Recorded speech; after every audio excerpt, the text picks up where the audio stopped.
Welcome to the Top 200 Podcast with your host, Herschel Foreign.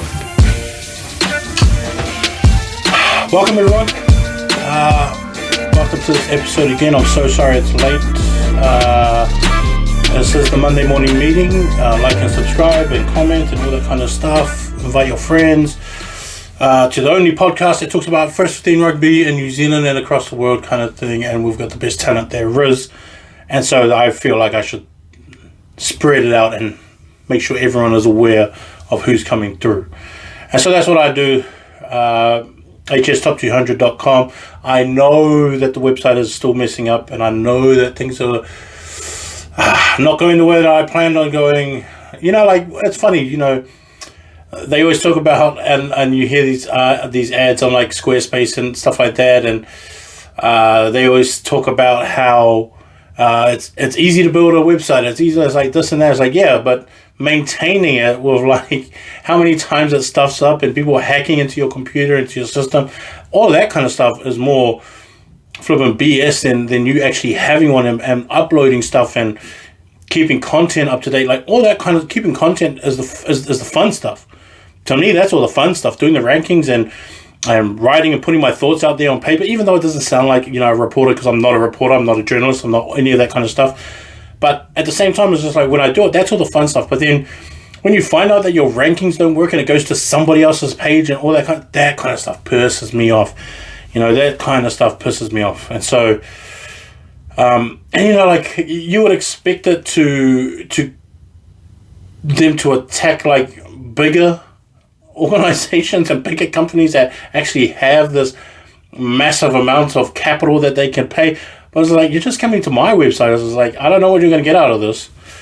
But anyways, that's what's happening. And so hopefully it all gets fixed up and it gets, and my boys can, you know, get it right and everybody's logins would work. And it's frustrating. It's frustrating because I can't do anything. Like I've said before, I can't do anything about it because I don't know that kind of world. I don't know what even how to start that kind of stuff. So that's what's so frustrating about it. But with this episode, I'm going to start off different because I feel like this is something that has gone on way too long in rugby itself. Now, I am so happy that it wasn't Manu Samoa that went through that hiding against the All Blacks. Because we would have the same reaction and be in that same position that the Tongan captain had to be in. And I feel so sorry for him because it's not his fault. It's not the Tongan players' fault. It's not Tonga itself's fault. But it's World Rugby's fault. It's World Rugby's fault for letting this go on too long. For having all these rules and regulations for, you know, a sport that is big worldwide, but it's not, I guess, built to have a world competition for everybody to compete. It's not like soccer is, where everybody can compete and you don't really, you know, you have 12 different squads and countries that can actually have a shot at winning the World Cup. That's what it should be like with rugby, is that there should be those sides. Like, for example, Samoa, Tonga and Fiji, if having all the players that they need, they can threaten every side at winning a World Cup. Now, Tonga took a real hard hit, and I feel so sorry for them that the All Blacks played a club rugby side. It really was like a club rugby side. And the strange thing about it, to me, when I was watching it, is that and I've talked about this too with my dad, is that like it's the first time I've ever felt like not being an All Black fan. That they played a team that was so far under that level of talent that just so that they could get a game in, just so that they could have a trial run, which is what it was. That was a trial for them. That wasn't a test match. And the weird thing about it too is that, like, when you think about it, and I don't know why they did it like this, but New Zealand, they could have picked a Blue squad or a Chief squad or a Crusaders squad or something like that, but one of those super teams, and they would have had a better run than the Tongans would have given them. I mean, they talk a lot about not playing the Māori All Blacks. Well, why not?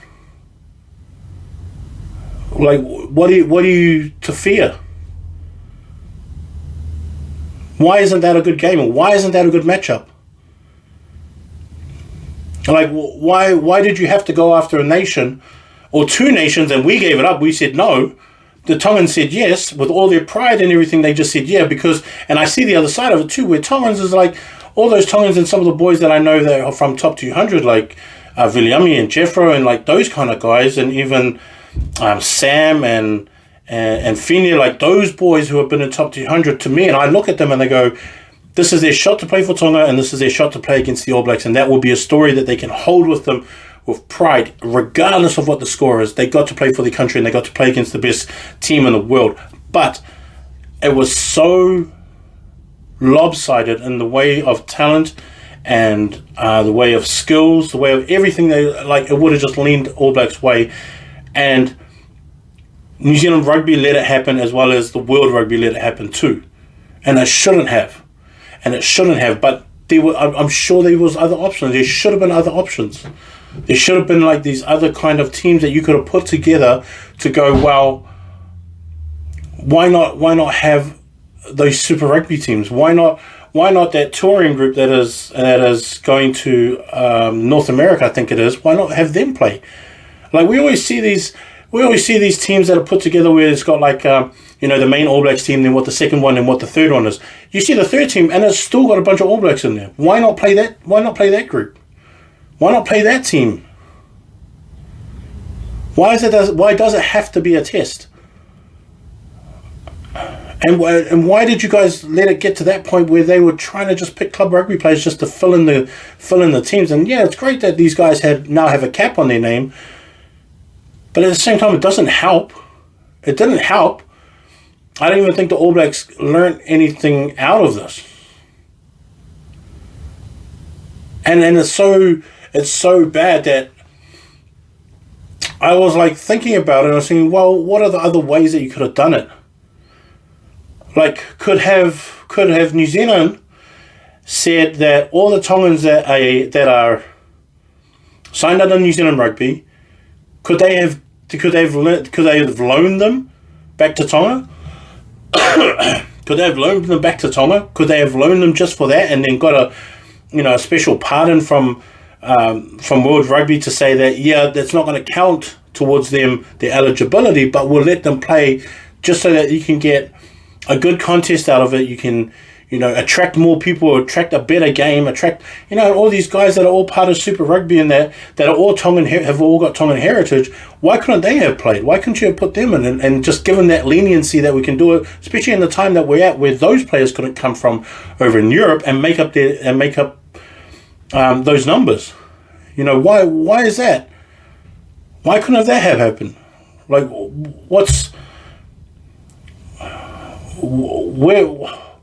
what would have stopped them if everyone said, okay, that's fine, and okay, that's fine from New Zealand rugby and then also from World Rugby? If they go, well, it's not going to count towards their caps and it's not going to count as a test, why does it have to be a test? Why couldn't it just be an exhibition in terms of a Tongan team and not count it as a cap, just so you could get a better, and like, you get a better game out of it? At least you get a better game out of it.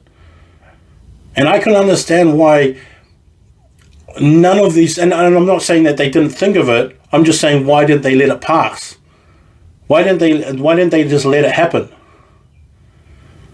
What was so bad that they said, no, we're not going to allow that to happen? Well, why not? Yet you're happy to have all these club rugby players jumping into it, and that's fine. Oh, there'll be a better one. Let's just have these club rugby guys go into it, and there'll be a better game. And the thing is too is that they talk a lot about the fact that they want this, what they want this, the health and safety of the players. And one thing is that they did not talk about the health and safety of the players. And here's the thing, and that a lot of people don't kind of really understand with pro rugby is that the reason why some of these guys are pro rugby players, and kind of what you learn is that you learn to anticipate a lot of stuff. You learn to notice a lot of like formations. You learn a lot of patterns. You learn a lot of structures, and then you learn how to react to those and things like that. Right? So these boys that are in club rugby, that have been playing club rugby, they have to try and adjust to that speed and talent that all these boys that have been playing Super 15, like Super Rugby, have been playing. And all these Super Rugby players have already gone through all this, playing at a higher level, faster level. And the thing is that in terms of safety of the players, is that those Tongan guys could have got hurt because they're not reacting at the same pace that everybody else is reacting. Because they don't notice these things, which is like something that I was like thinking about. I was just like, whoa, the scrums are going to be different. Tackles going to be different. The rucks are going to be different. The mauls and all those kind of things, reaction times, reading the game is all going to be done faster on one side of the field, but not on the other. Then you've only got a few guys on that Tongan side that actually can compete at that speed and level and talent, but not all of them. And some of those guys could have seriously gotten injured. Not that they're not tough. It's not got nothing to do with being tough. Their technique's just not the same. And it's happening at a faster pace. Now, if you're not used to that faster pace, yeah, you're stepping into something that's pretty slow. You're trying to tackle something that's moving faster than what you're used to. There's only that small little bit of centimeters that you could put your head into that wrong space because he's coming faster than you're used to reading. Going over the ball, that guy coming at you is coming faster than what you're used to, and you'll go over the ball, he'll hit you on top of the head, and then you're going to that's a serious injury. But I've never seen anyone write anything like that and got nothing to do with the health and safety of those players. And like obviously we talk about like the gap of the talent and stuff, but like how about giving us the players back after playing like internationals? Why is that? Like, why can't you just give those players back if they want to play for the other nation? Like, they have two allegiances. Why can't you have two allegiances? Why can't you be Samoan and a Kiwi? Why can't you be a Tongan and Australian? Why can't you be a Tongan and English? Or Fijian and French? Japanese and Tongan? What's wrong with all these things? It's because it's only leaning one way. It's because they got a whole bunch of islanders that all just used to be all black kind of players. Now in every other part of the country, filling out these guys' rosters of where they need it, and then having a look at back and going, well, we're paying for everything. We're paying for this. We're paying for that. It's like, well, that's not really the argument, is it? Because if we're looking for a global sport, it's like, it's not really global. Because you guys are capping you guys are capping on what the global standard is. Now all these guys are making a living at the same time. They're trying to make a living. And they know they could just get more money if they just played for a French team. And then the French are going, well, play for us. The Japanese are now going to pay for us. If you wanted to keep it as in terms of country, and you didn't want them to sort of, go any other ways, it's like, okay, then make them pick an origin of choice, and then just deal with it like that, and just cut off. No, nothing after that. Like things like that is just like, well, just stop making all these exceptions, and it's just like, just be upfront with like how you want it to be run, because you keep changing your mind, and And the other thing is that it's not fair on us. It's not fair on the islanders and that. Don't call it a global game. Just because everyone can play it. Just because every team can participate doesn't mean that it's global. Not at all. But yet, on the other side, we still get angry. And this is the other thing that annoys me, is that New Zealanders themselves go, well, we help train them. And so they should play for us as New Zealanders. I was like, yeah, but then you change the sport and then you start having the same attitude that Islanders are having with league in Australia. Going, well, they're not Australians. They're Kiwis. They should be playing for us and not state of origin. But they just want to go for the money. It's like, yeah, that's the same thing we're doing, because they're trying to work. They're trying to earn a living. They're not trying to pledge allegiance of where their heart is. If they put it down to that, most Samoans would probably play for Samoa, not New Zealand. Most Tongans probably wouldn't play for Australia and New Zealand. They'll probably play for Tonga. If in their heart that's what they felt. But the cash is not the same. But for some reason, World Rugby don't want to equal that and give them a shot at doing that. And then because some teams are privately owned overseas, is that like, well, yeah, they're taking pay cuts. Well, then don't call it a World Cup, because it's not really. It's just who you cater to for the World Cup. And is it fair that you guys are going to lose over there up north or something? It's like, maybe. But where's your spirit of competition in that? Because then you're not really competing, are you?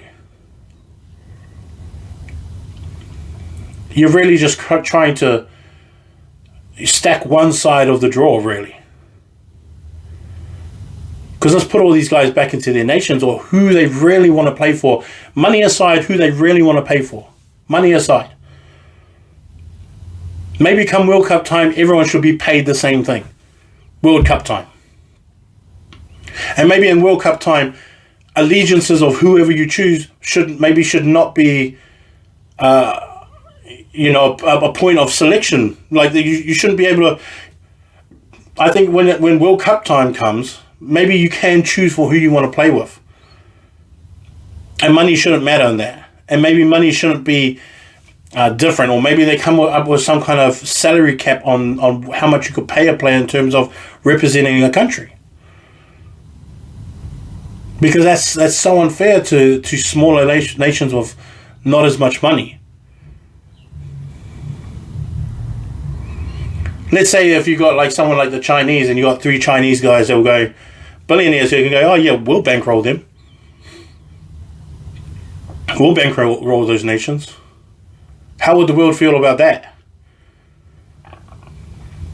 And be like, yeah, we'll just pay everybody's things so they can all play for Samoa.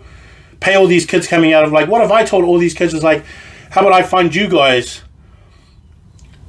more lucrative opportunities overseas so that you guys can all go play for Samoa and Tonga and Fiji, and not stay here and play for the Chiefs and Blues and that. What if I did it that way? Like, would that be fair and right? Because I already have contacts overseas in terms of France and England and Japan, in terms of where I can get them more money that they get here for when they leave school. A lot more. A lot more. A lot more. Ask all these guys that have just left to France and to Japan. Japan, Japan is just like America, where you get an education along with a pro career. Who doesn't want that? When your percentage is so small here in New Zealand of 3.4% of making Super Rugby. Sounds like a way better deal to me to go over to Japan. When you go to a French club as an under-20 player, and you can get paid the same as you probably would a Super Rugby player at the low end. At the low end. No, I'm not talking about like the high end with Beauden Barrett and that. I'm saying at the low end. It's a lot more than you're getting here, though. But your agents aren't going to tell you that, though, right?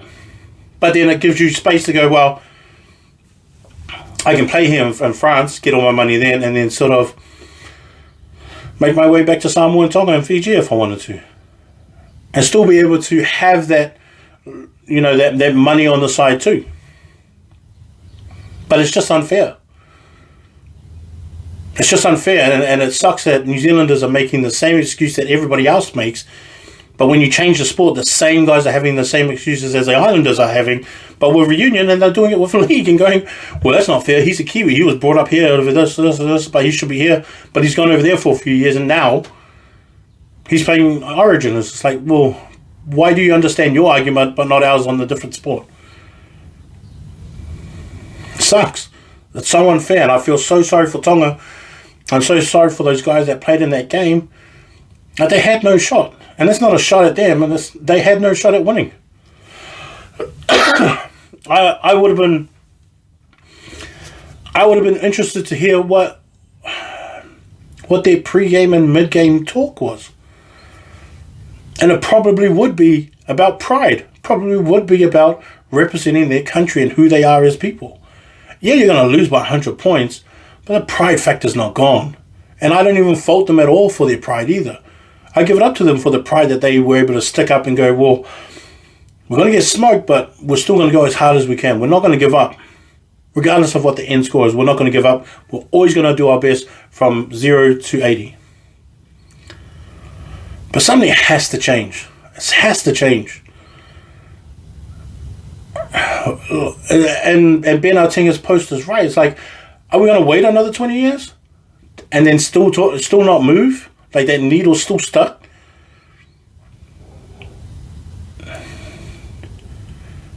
And it's pretty frustrating. As much as I love the All Blacks, I hated them in that game. I didn't really want to watch the game or cheer for them or anything like that. And it was just so strange to watch. It's such a strange feeling to have where I just knew that, wow, this is not even right. But I mean, like, they should change, but will it ever? That's kind of the question, is will it ever?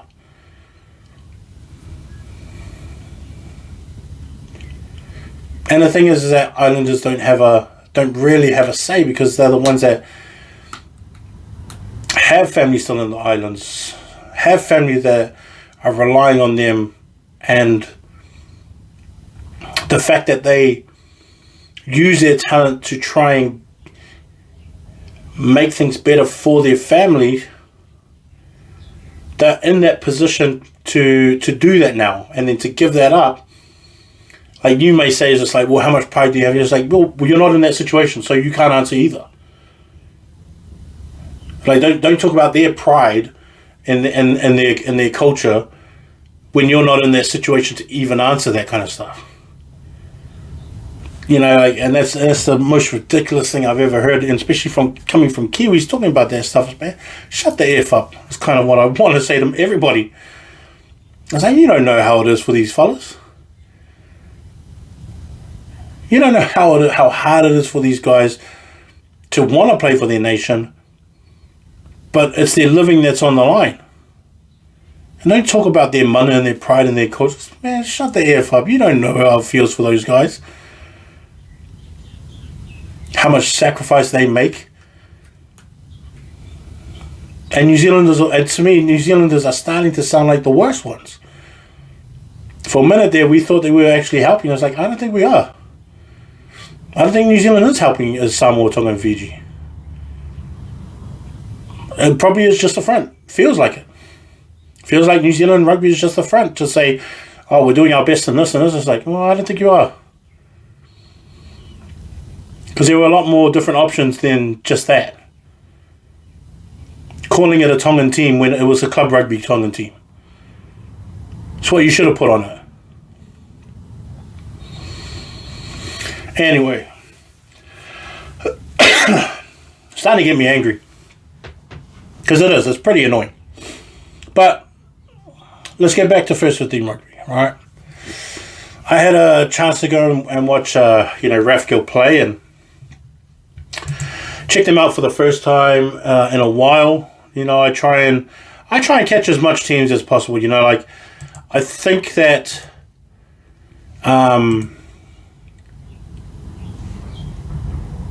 sometimes I think that teams don't think that I want to come and watch them, and it's not that at all. It's got nothing to do with that at all. It's being able to I guess see the best teams and see the best players and be able to I guess, watch the best all the time kind of thing, right? And so I try and catch them playing against a team that is at the top. But watching Rathkeale,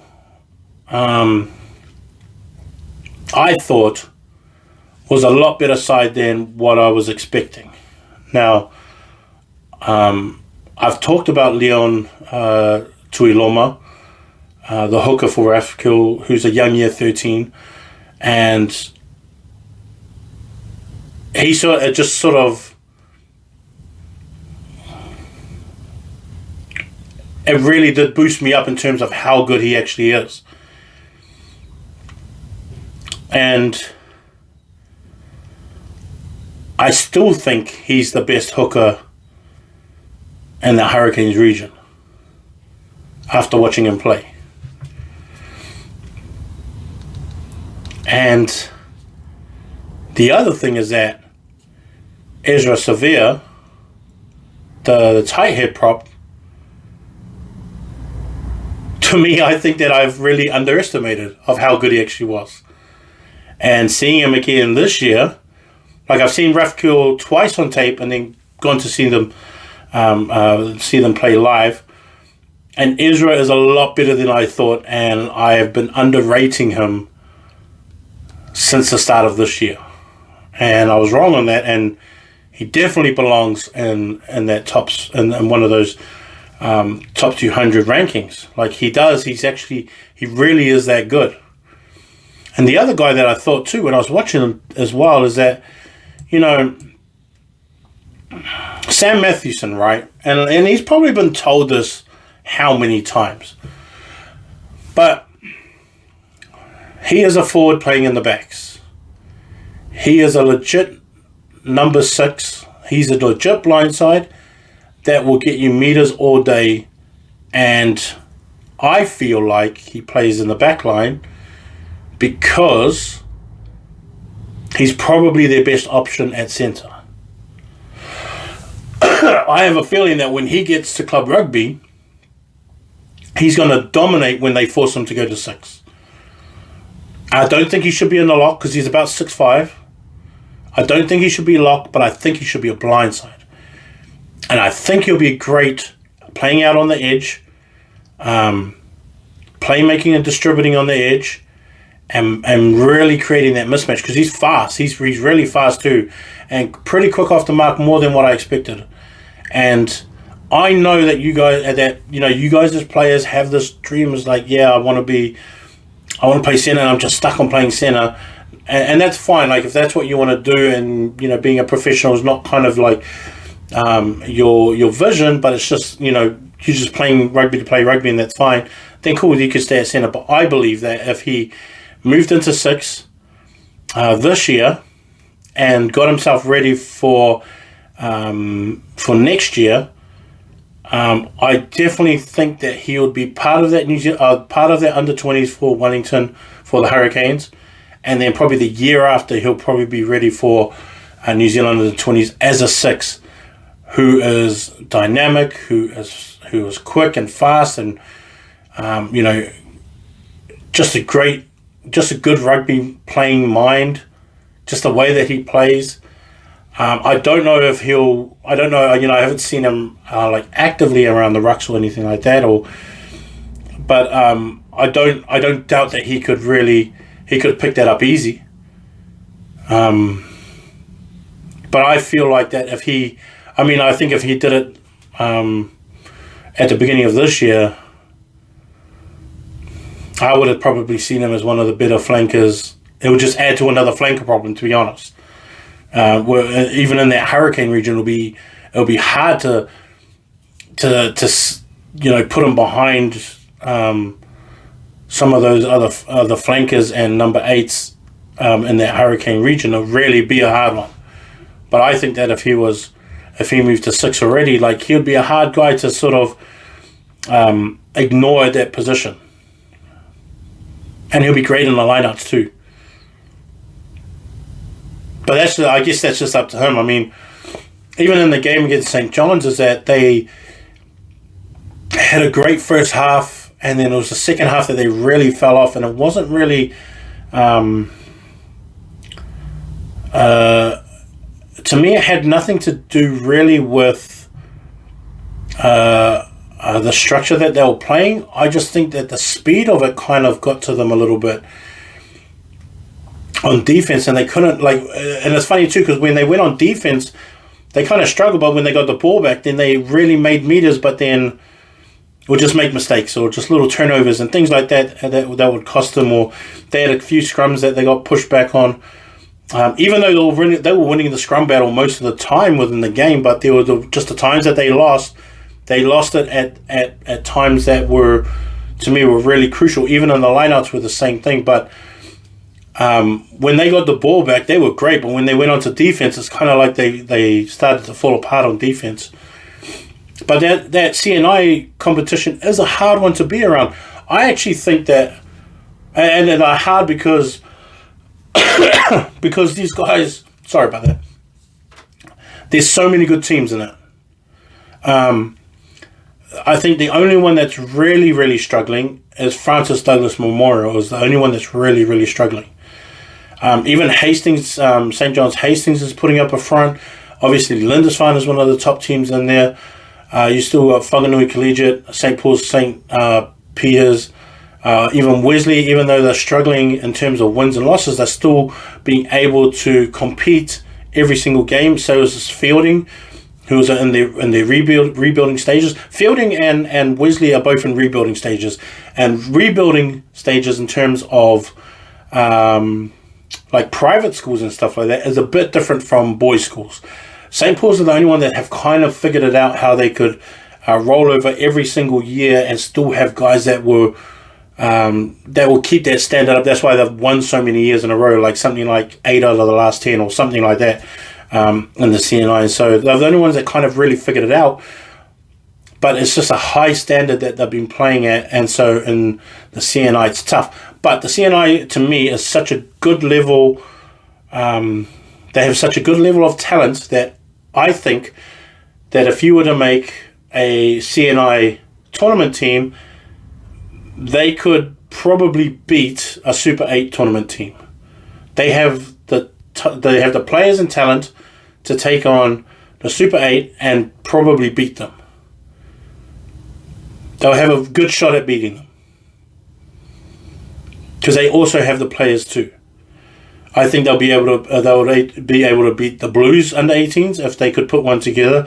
I think they could also probably put together a team that will beat the Crusaders under 18s and the Highlanders under 18s. That's how good this competition in terms of their top talent is good enough. I think we're going to see a number of New Zealand secondary schools come out of just that competition alone. Like Bradley Campbell is one from halfback, the St. John's Hastings halfback. I think Malachi Rapping Alec is another one. I think Andrew Smith is another one. I think those boys are all going to be New Zealand bracketed. I think Sean O'Leary is going to be one. I think Dawson Smith is going to be on that bracket as well. AJ Lawano could be in that bracket as well, and I'm saying could be, like he has the talent too, but then because that level is, because it's stacked, and that is going to be the other one. The other factor in terms of Adrian is a Fada, the number 8 for St. John's, is going to be a close New Zealand Barbarians, New Zealand secondary schools this year, and then should have a legit shot next year at it. All these guys that are all part of the CNI competition.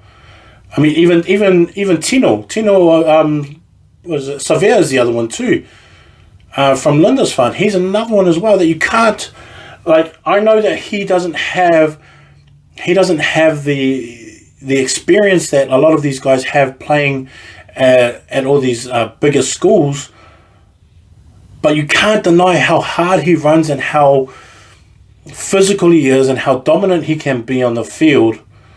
You can't deny how good he is there.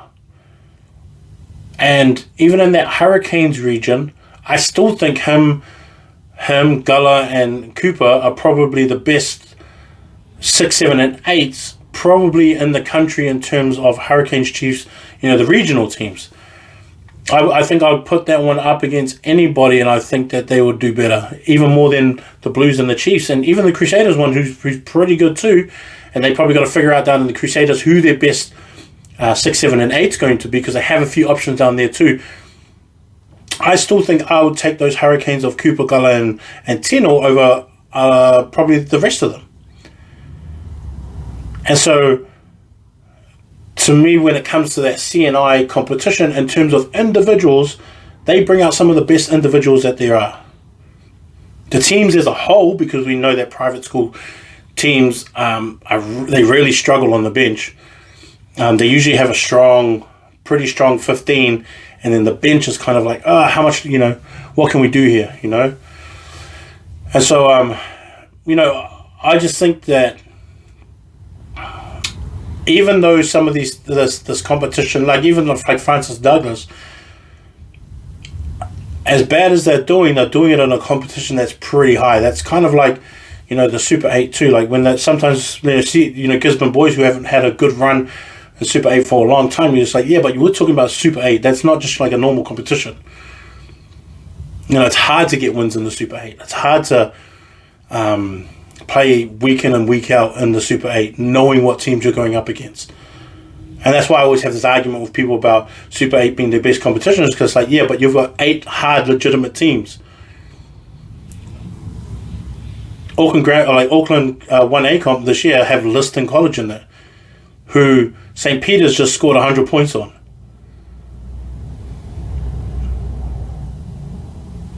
That is not a legitimate competition to be a part of, where you can score 100 points on someone.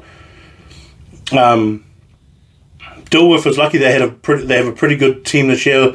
That's got a really good year 12 players in that squad that will be back next year, and they'll be a legitimate team next year. But then we still got Tonga-All, whose Tonga-All's problem, and I said this before, is like Tonga-All's got no problem with talent, not at all. Their problem is their fitness. Their fitness is their only problem, nothing else. They run a good structured game. They run good patterns. They all tackle. They all put everything into it, but they only do it for 50 minutes of the game because their fitness is just not up to it. They would be one of the better teams in the competition if they all just trained together at the beginning of the year. And this is kind of like a message to Tonga-All College. Next year, start training from November. Everybody that wants to be part of First 15, and don't let anybody drop off. Play all the way, train all the way through to next year. And I trust me, you guys are going to win some games in the 1A because you're so good. If their captain was fitter, he would be one of the best props in the Blues competition. That's why he's their captain. Such a smart player, hard runner, really good support player as well. Solid in the scrums, just not that fit, not fit enough. But he'll smash you around for about 50 minutes, and then after that, he's kind of done. And he's like one of those players too, where I mean, if I paid more attention to them last year, and like obviously it was COVID and all that kind of stuff, so you couldn't really see their players, but if I paid attention to them that much, and I probably, I would have reached out to them and said the same thing that I'm saying right now. Really put in that work, lose a bunch of weight, get in the gym, and just stay fit. And then you'll compete against everybody, and trust me, he'll be in the under 18s. If he makes the under 18s this year, I'll think that's massive. That's great. That's just a sign to him and a message to him. We still believe in you. Just get fit so you can play next year under 20s and see what happens for the Blues. And hopefully they give him that shot, because he is good. He's just not fit. That's about it. The Super 8, I'm like, okay, so the Super 8, I've been watching them and kept up to date and watched all the games that they've had, and I think it was hard for Rotorua boys to have Hamilton and Hastings, 2 weeks in a row, because they were right in it with that Hastings game. They were right there, and they could have won. They could have won too. They could have won. And even that last call in the game was 50-50. Could have went either way. That ref could have called it either way. But to me, when I was watching it, Hastings really probably should have lost that game in terms of they had all the attacking options, they had all the momentum throughout the whole game, and it wasn't until like the last 20 minutes that Rotorua really woke up. Tainkalose started running. He had such massive runs too, so hard to tackle, and they were giving him league kickoff runs. He was having those kind of runs where he was running 15 meters even before someone got close to him to try and tackle him, and by then he was already like on the burst. And then Te Hamana was playing. He played really well. Jericho was also there. He had a pretty good game in that first half, which I thought he kept him in it a little bit. Brooke Mitchell was the other one that I really liked in that game. What's his name? The year 11 lock. What's his Carmichael fella? What's his name? Bailey Carmichael, who just signed the league contract. Congrats on that league. He played a massive game too, only year 11. And it seems like we're watching him grow every single week. Like every single week I see him, I was like, flip, he got a little bit taller. He played a really good game too. Even Sone Tupou played a good game. But it was all kind of just in that last 20 minutes where they just ran everything at them, and Hastings was struggling and just really on the back foot. And it did come down to this last call whether the ref was going to call it or not. And the ref was, and I actually thought the ref did a great job in that game overall. You know, he's going to miss some stuff because that's just what refs do. They just miss some stuff. And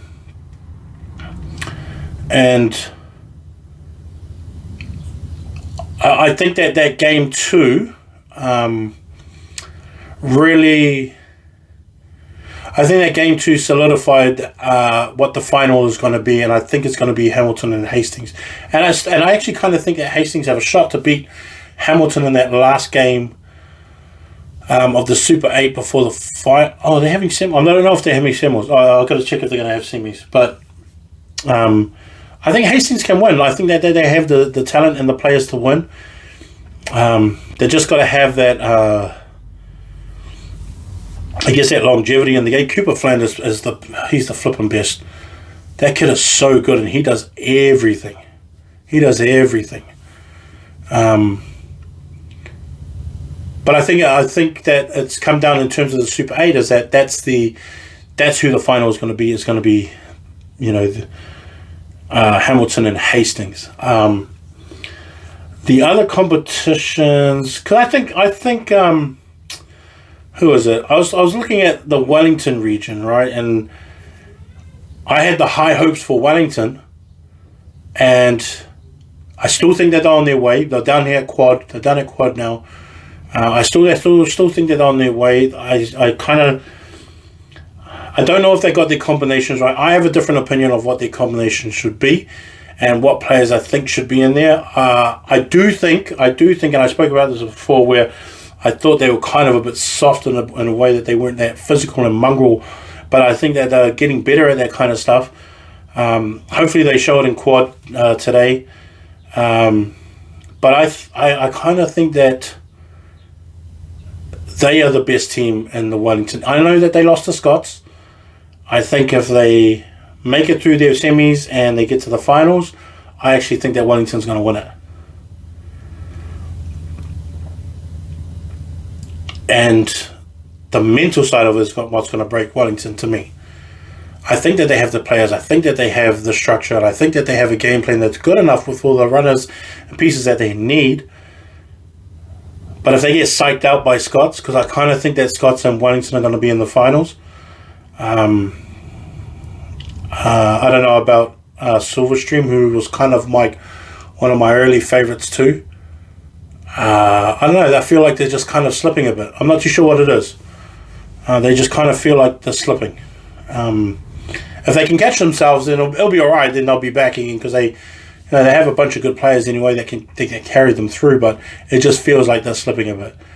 But I think that if it all comes down to it, I think Wellington can actually win this year in that competition. In the South Island, because I was looking at the South Island too, in that Miles Toyota, I kind of have a lot of faith in St. Thomas now. I doubted them before because of the run of teams that they had in the beginning. Them being Christchurch was a big deal, and I've seen bits and pieces. I haven't seen the full game yet, but I've seen bits and pieces of it. Big chunks of it. I've seen big chunks of it, not bits and pieces, big chunks of it. And they do look like it. They do look like a genuine squad, and they're such a year 12 strong squad that most of those guys are going to be back, which is even scarier. And so it's going to be interesting to see how they finish this year. If they finish this year that strongly,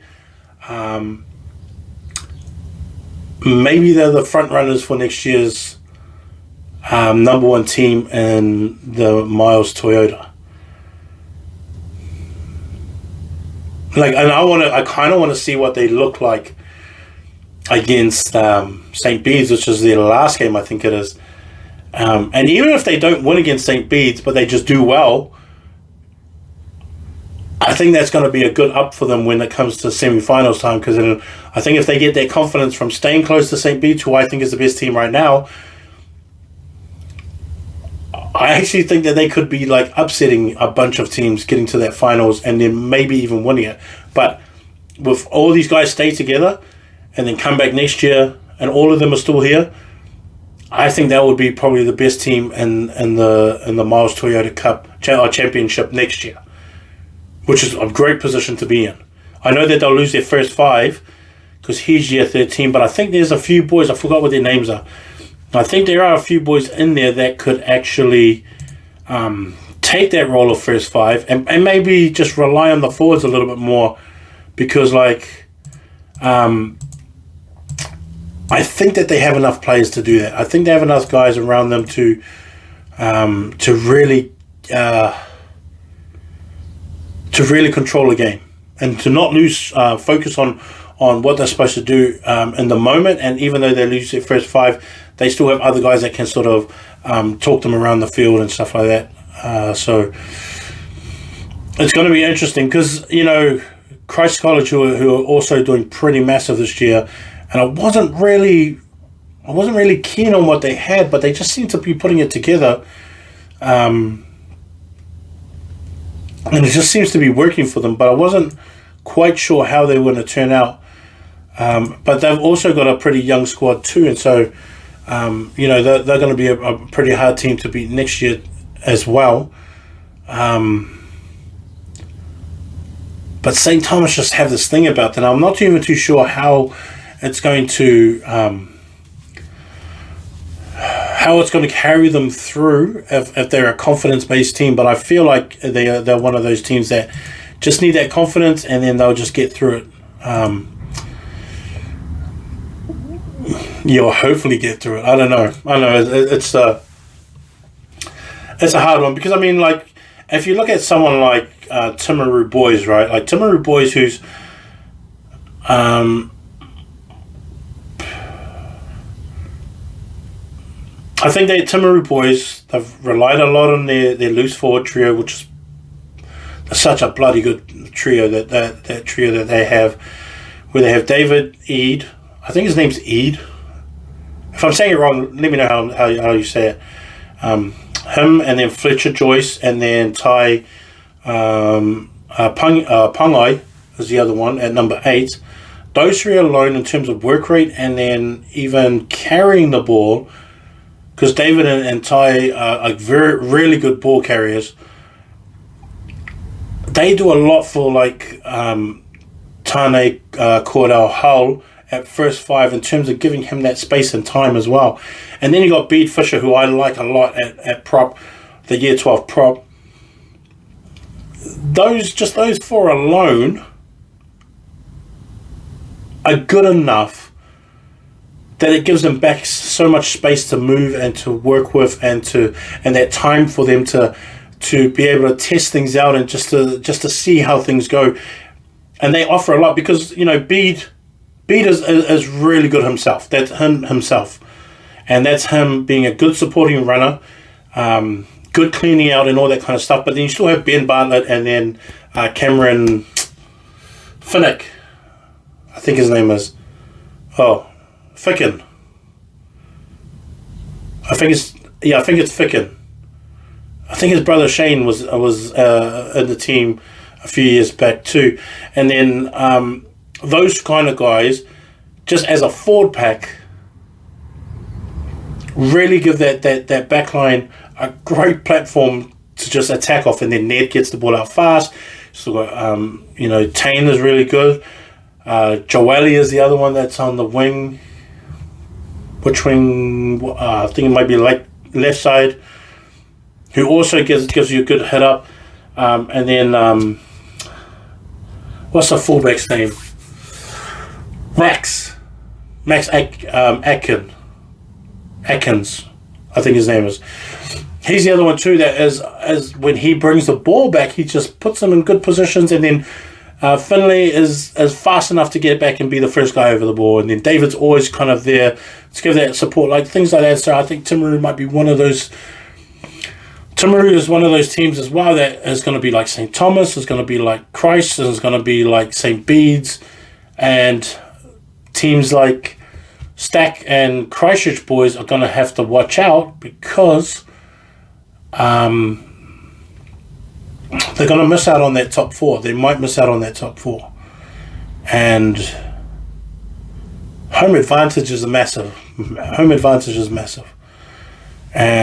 Especially if you have to, travel to Timaru, it's going to be even harder to be productive in a place like that where you're just sort of out there by yourself and all the crowd is just one way, all that kind of stuff. And I have this fear that Christchurch might just have to wait for next year. Even though they have a lot of good players and a lot of good pieces within their team, they might just have to bite that bullet for next year. And I still think James White is massive talent. And still one of the best first fives in the country too. And I think you might just have to take a loss on this one, and I know that he's not. I'm just saying that's probably like one of the realistic things that would have to happen with that team this year. Next week's going to be interesting, I think, because then I've got quite to talk about. I'm going to be watching those games. My team of the week will come out tomorrow, hopefully, and what else is there going to be? School holidays are coming up. Rep teams are all getting chosen. I put out all my teams for who I thought was going to be in the reps for the regions and that. I'm waiting for the girls' teams to be selected too and see what happens with those. But it's going to be pretty fun, and I'm going to try and get around to as much games as I can. Hopefully this goes up because things have been playing up. Things haven't been right, and so I've been struggling to get all these things up and uploaded online. But this is High School Top 200, man. Herschel, it's peace.